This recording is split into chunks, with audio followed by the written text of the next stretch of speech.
हरे कृष्णा भक्तों, आज मैं महर्षि वेद व्यास जो इतनी सारी किताबें लिखे हैं और धर्म ग्रंथ के महान रचयिता हैं, उनकी पीड़ा मैं आज आपके समक्ष रखने वाली हूँ कि महाभारत के बाद उन्होंने किस प्रकार सारे एक एक पात्रों के बारे में सोच होकर व्यथित हो रहे हैं।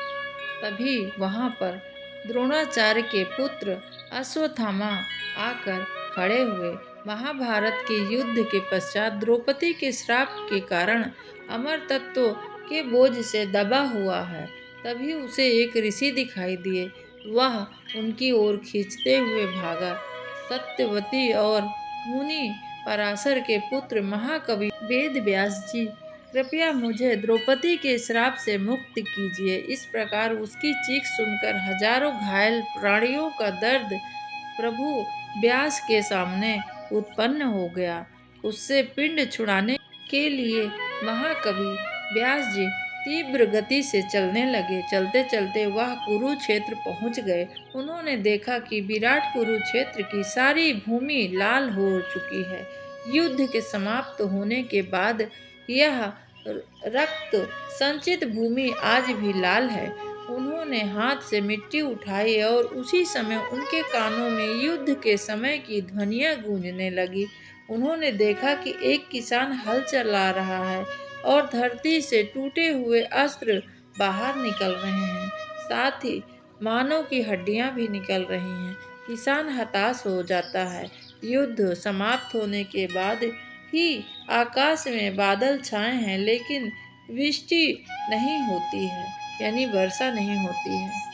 वेद व्यास जी नगर की तरफ राह पकड़कर जाने लगे। उन्हें कमजोर बच्चे दिख रहे थे, उम्र दराज लोग दिख रहे थे, हताशा युवा विधवा स्त्रियां नजर आई। टूटी टूटी सड़कें पड़ी हैं, ध्वस्त व्यवस्था गुजर रहे हैं। प्रशासन भवन वह पहुंचे धीरे धीरे। अनेक खाली कक्षों में होते हुए वे नगर के अध्यक्ष वाले कक्ष में पहुंचे।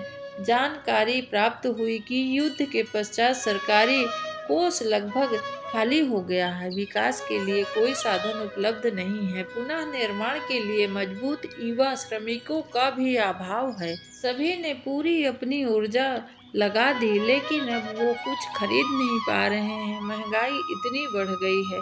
वेद व्यास जी गंगा के तट पर पहुंचे। उन्होंने माँ गंगा से निवेदन किया कि युद्ध के भाग लेने वाले सब उन्हीं लोगों को आप अभी प्रकट कर दीजिए। माँ, सभी आत्माओं को कुछ देर के लिए मुझे आमंत्रित करना है, ताकि यहाँ मैं सभी के युद्ध के कारणों और उसे टाले जाने की परिस्थिति पर विचार कर सकें। हम सब अपने पुत्र देवव्रत के तन पर लगे हुए तीरों की यातना माता गंगा ने भी सही। यह पीड़ा माँ गंगा ने भी सहा है, क्योंकि उनके पुत्र भीष्म पितामह को बहुत सारे तीर के सैया में लेटे रहना पड़ा। सर्वनाशी युद्ध के बाद कई मायनों में आहत हुई। उन्हें धरती की पीड़ा भी अनुभूति उन्होंने की, तथा गंगा के गोद में उनका अपना पुत्र भीष्म जागा और अपनी माँ गंगा को प्रणाम करके खड़ा हो गया। इस युद्ध में मैं और बता दूं आपको कि दो लोगों की विशेष क्षति हुई। एक गंगा नदी और जैसे बहुत नदियों की, दूसरा सारी नारियों की बहुत क्षति हुई, क्योंकि विधवा वही हुए, उनके ही पुत्र खत्म हुए, धन भी उनका समाप्त हो गया। इस प्रकार स्त्रियों को हर प्रकार का वियोग तथा कष्ट सहना पड़ा। इधर योद्धा युधिष्ठिर, भीम, दुर्योधन, विदुर, कृष्ण, शकुनि आदि, द्रौपदी, कुंती, गंधारी तथा मर्यादा आदि उपस्थित हुए। हर युद्ध में अकारण ही अनेक आम लोग उलझ जाते हैं। उन्हें हानि भी सहनी पड़ती है और पीड़ा भी। इसलिए वो भी अनेक प्रकार के सारे लोग, आम लोग जो थे, वो भी आए। इस वेद व्यास ने कहा कि युद्ध के पश्चात चारों ओर अशांति तथा अनेक प्रकार से संतुलन भंग हो चुका है, जिसके कारण ऋतुएं चक्र बदल गया। अनेक नई व्याधि यानी बीमारी हो गई है और जड़ी बूटियां भी अब उपलब्ध नहीं हैं। साधारण व्यवस्था का लोप हो गया, यानी खत्म हो चुकी है। साधनों में अभाव से अधिक अभाव इच्छा शक्ति की भी है। अब कोई कुछ करना ही नहीं चाहता है, क्योंकि सभी के हर कोई न कोई तरीके से परेशान था। कोई के भाई खत्म हो गया, कोई के पिता, कोई की माता, तथा किसी का धन संपत्ति। आज की सभा का उद्देश्य यह है कि युद्ध के कारण की खोज करी जाए कि क्या इस पीढ़ी को इस तरह का भीषण युद्ध करने से हम किस प्रकार बचा सकते हैं। कुंती और गंधारी, पहले आप बताइए। कुंती बोलती हैं, मुझे लगता है कि पिता के जन्म से अंधे होने पर भी माता गंधारी जो अपना अंधापन ओढ़ लिया, इसके कारण उनके बच्चे सतमार्ग से भटक गए और उन्होंने अपने पुत्र की गलती को भी अनदेखा कर दिया। अब इधर गंधारी कहती हैं कि कुंती ने हमेशा अपने पहले पुत्र कर्ण के जन्म की बात छिपाई है। अगर वह पहले उजागर कर देती तो युद्ध नहीं होता। मेरे पुत्र ने कर्ण की जीतने की शक्ति के आधार पर ही पांडवों को ललकारा था, अन्यथा ये युद्ध से सभी लोग बच जाते। गंधारी ने उत्तर न देकर प्रत्यारोप कर दिया। तभी द्रौपदी की नजर में एक महिला और खड़ी थी। वो स्वयं को छुपाने का प्रयास कर रही थी। द्रौपदी ने उनसे कहा, बोलने की आग्रह किया कि आप भी अपना पक्ष रखिए।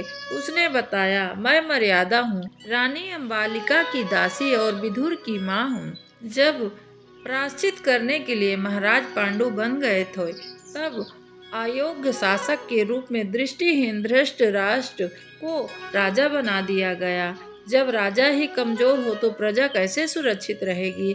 अगर उस समय मेरे पुत्र विदुर को राजा बनाया जाता तो एक युद्ध नहीं होता। यह सुनकर पूरी सभा निरंतर सोचने लग गई।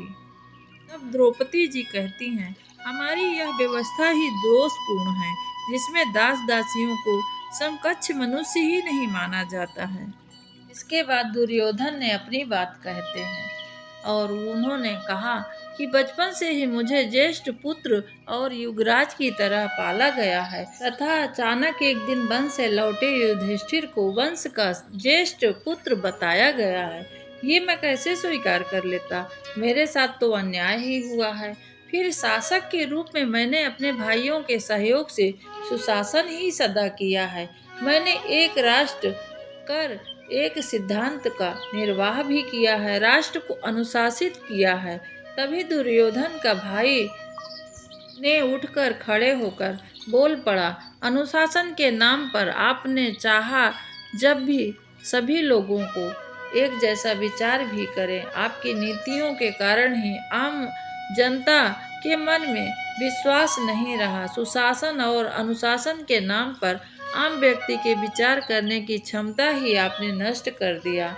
और क्योंकि यह विचारहीनता ही आपको सुविधाजनक लगती थी, इसके लिए मैं पांडवों के पक्ष में चला गया। जो व्यापारी आपको धन देते थे हथियार बनाने के लिए, वह वसूलते थे तो सारा जनता से ही। भ्रष्टाचार को जन्म दिया, वह समय के साथ विकराल हो गया और आने वाली पीढ़ियां उसका खूब फल भुगतेंगी। आरोप प्रत्यारोप के वातावरण में कुछ ही देर में दुर्योधन और भीम आपस में ही युद्ध फिर से शुरू कर दिए। तब वेद व्यास जी ने घबराकर उन्होंने कहा, माँ गंगा से प्रार्थना की कि हे माँ गंगा, इन सबको वापस भेज दो, इसका कोई निराकरण नहीं हो सकता। सबको वापस भेजकर फिर वेद व्यास जी हताश हो गए। तभी श्री गणेश जी का आगमन हुआ। वेद व्यास जी ने उनसे युद्ध का वास्तविक कारण बताने की प्रार्थना की। गणेश जी ने कहा कि युद्ध सदा विनाशक ही होते हैं। उनका कोई तर्क और भावना से, कहीं सामंजस्य, कहीं कोई चीज से अविवेक खो देता है मनुष्य, तथा युद्ध होता है और होता ही रहेगा। मनुष्य अपने अज्ञानता के ही कारण अपना अपना तर्क देता है और इसका महिमा मंडित करता है और युद्ध करते हैं। मनुष्य का सबसे बड़ा शत्रु मनुष्य और अपनी सुविधाओं को इतना पसंद करता है कि उसके लिए ही बात विवाद करने के लिए हमेशा तत्पर रहता है। मनुष्य के दिमाग में एक अंधकार क्षेत्र का यथार्थ स्वरूप है। युद्ध की भूमि में हमेशा वो उतरता ही रहता है। वेद व्यास जी बहुत विनती करी कि हे गणेश जी, क्या भविष्य में इतना विनाशकारी युद्ध दोबारा ना हो, इसके लिए हम क्या कर सकते हैं। तब गणेश जी ने कहा कि मनुष्य अपनी भूल दोहराता ही रहेगा और हिंसा के लिए उसके हृदय में हमेशा ललक रहेगी। वेद व्यास जी को युद्ध की समस्या का कोई समाधान ना मिला और फिर वेद व्यास जी श्री गणेश जी अपनी अपनी राह पर चले गए। भगवान की इस सृष्टि में अनेक अनेक युद्ध हुए तथा आज भी युद्ध होते ही जा रहे हैं। कोई अपने आप से लड़ रहा, कोई परिवार से लड़ रहा, कोई समाज से लड़ रहा है। भगवान आप सब पर कृपा करिए और इस युद्ध को विराम दीजिए। युद्ध चाहे अपने मन में चल रहा हो या संसार में, कभी भी युद्ध लाभदायक तो नहीं हो सकता है। आज के लिए इस वीडियो में बस अभी इतना ही। आगे दूसरा वीडियो लेकर मैं आपके समक्ष उपस्थित होंगी। तब तक के लिए आप सब अपना बहुत बहुत ख्याल रखिए। भगवान श्री कृष्ण आप सभी पर कृपा करें। इसी के साथ मैं अपनी वाणी को विराम देती हूँ। ओम नमः शिवाय। हर हर महादेव। हरे कृष्णा।